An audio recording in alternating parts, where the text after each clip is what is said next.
And God made two great lights, the greater light to rule the day, and the lesser light to rule the night. He made the stars also. Genesis 1 verse 16. And God made two great lights. This was his own work which he himself did, and not by another, and may be particularly observed to express the folly of idolaters in worshipping these luminaries which were the creations of God, and were placed by him in the heaven to serve some purposes on earth beneficial to men, but not to be worshipped.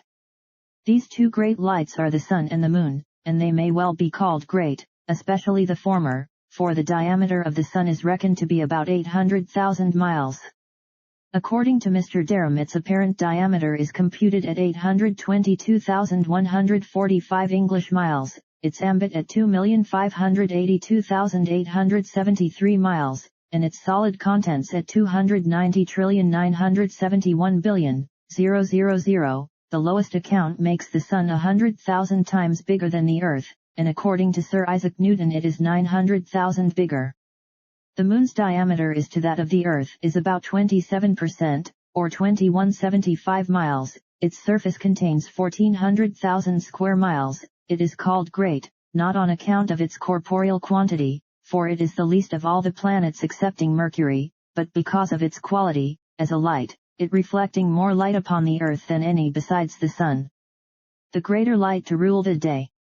Not to rule men, though the heathens have worshipped it under the names of Molech and Baal, which signify king and lord, as if it was their lord and king to whom they were to pay homage, but to rule the day, to preside over it, to make it, give light in it, and continue it to its proper length, and in which it rules alone, the moon, nor any of the other planets then appearing. This is called the greater light, in comparison of the moon, not only with respect to its body or substance, but on account of its light, which is far greater and stronger than that of the moon, and which indeed receives its light from it, the moon being, as is generally said, an opaque body.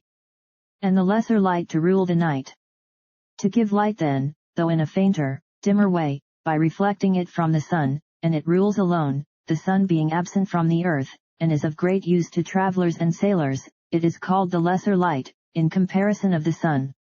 Astronomers are of opinion, as Calmet observes, that it is about 52 times smaller than the earth, and 4,150 times smaller than the sun, but these proportions are otherwise determined by the generality of modern astronomers. However, they all agree that the moon is abundantly less than the sun, and that it is as a light, we all know.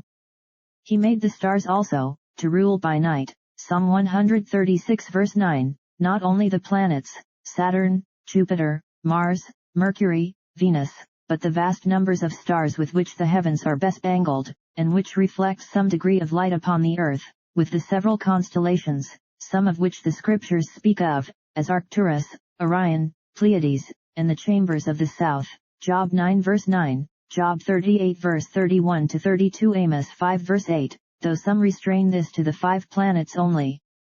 Addition contrasts the foolishness of modern cosmology with the writings of the early Church Father, Theophilus, when he states, on the 4th day the luminaries came into existence.